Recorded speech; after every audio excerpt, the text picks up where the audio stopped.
Hey everybody, welcome back to another video. I hope you are having a fantastic day so far. Today we are reacting to 5 reasons US aircraft carriers are nearly impossible to sink.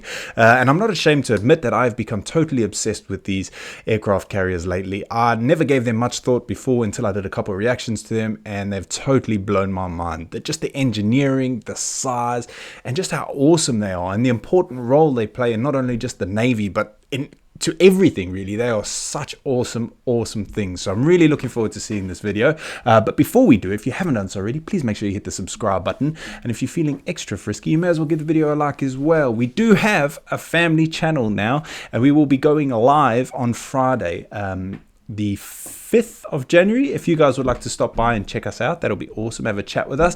The link will be down in the description for that channel. So yeah, I'll schedule it all in. You can see what time it's exactly going live. And yeah, it would be awesome to have a chat with you guys. Anyway, without further ado, let's check out the 5 reasons that US aircraft carriers are nearly impossible to sink.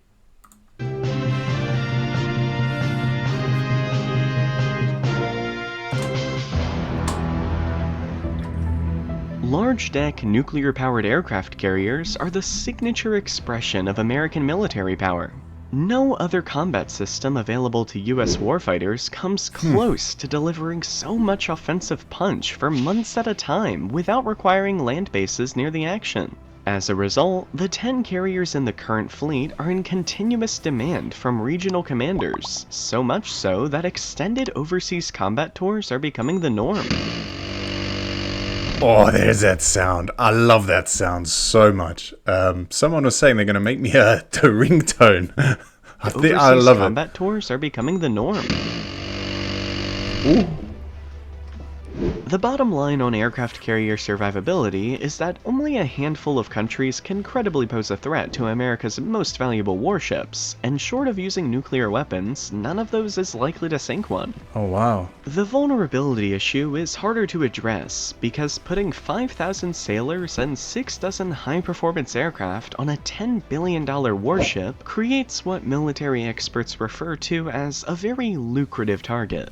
Taking one. Yeah, sorry to pause again, but that's got to be like the dream target, isn't it? Like flippin' heck. Imagine, like, I don't know, it would be disastrous if one of them were to go down. What military experts refer to as a very lucrative target. Taking one out would be a big achievement for America's enemies, and a big setback for America's military. However, the likelihood of any adversary actually achieving that without using nuclear weapons is pretty close to zero. That's insane. It isn't going to happen, and here are 5 big reasons why. Number 1. Large deck carriers are fast and resilient. Nimitz-class carriers of the type that dominate the current fleet, like the Ford-class carriers that will replace them, are the biggest warships ever built. They have 25 decks standing 250 feet in height and displace 100,000 tons of water. With hundreds of watertight compartments and thousands of tons of armor, no conventional torpedo or mine is likely to cause serious damage. And because carriers are constantly moving when deployed at up to 35 miles per hour, fast enough to outrun submarines, finding and tracking them is difficult. Within 30 minutes after a sighting by enemies, the area within which a carrier might be operating has grown to 700 square miles. After 90 minutes, it's expanded to 6,000 square miles. That is insane. Number 2. Carrier defenses are formidable. US aircraft carriers are equipped with extensive active and passive defenses for defeating threats, such as low-flying cruise missiles and hostile submarines. These include an array of high-performance sensors, radar-guided missiles, and 20mm Gatling guns that shoot 50 rounds per second. The carrier air wing of 60-plus aircraft includes a squadron of early warning radar planes that can detect approaching threats, including radar periscopes, over vast distances, and helicopters equipped for anti-submarine, anti-surface, and counter-mine warfare. All of the carrier's defensive sensors and weapons are netted together through an onboard command center for coordinated action against adversaries. So good. I love that sound.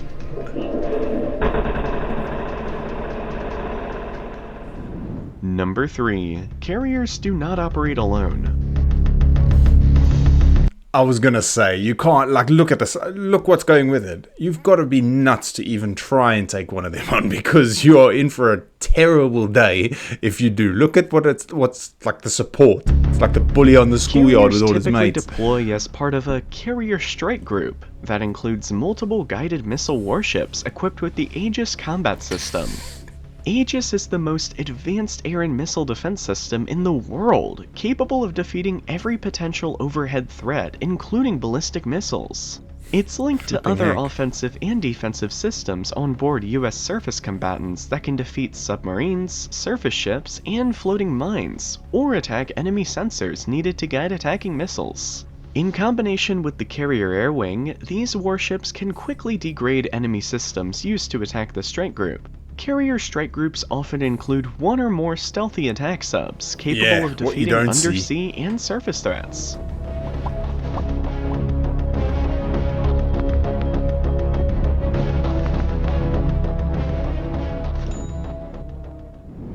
Number 4. Navy tactics maximize survivability.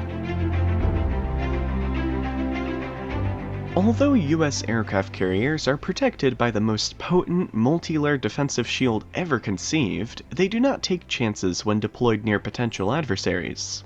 Their operational tactics have evolved to minimize risk while still delivering the offensive punch that is their main reason for existing. For instance, a carrier will generally not operate in areas where mines might have been laid until the area has been thoroughly cleared.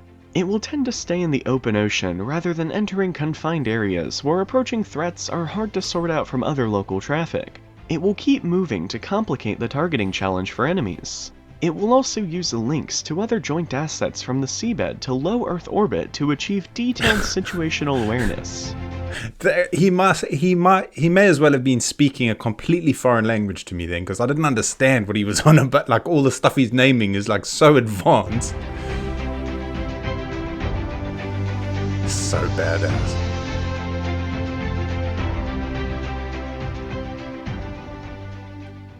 Number 5. New technology is bolstering carrier defense. Although there has been much speculation about emerging threats to aircraft carriers, the Navy invests heavily in new offensive and defensive technologies aimed at countering such dangers. The most important advance of recent years has been the netting together of all naval assets in an area so that sensors and weapons can be used to maximum effect.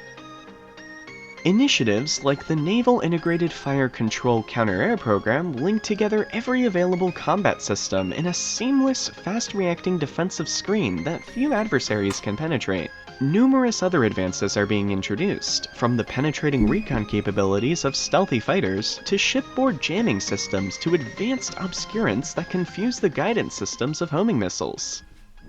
Yeah, I mean, we've taken a look at some of the videos on the research and the money that's going in, and that technology is only getting better and better every single day, every month, every year. I can only imagine what it's going to be like in 10 years from now. It's insane. And like so many of you have said, it's what we know about only. And the stuff we don't know is so far advanced that it's quite scary.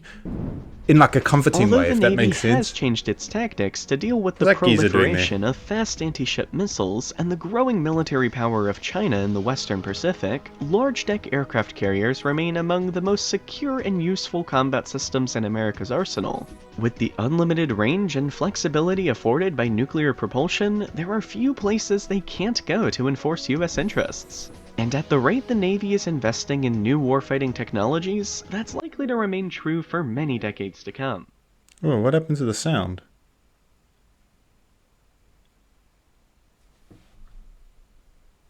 Did we just lose all sound here?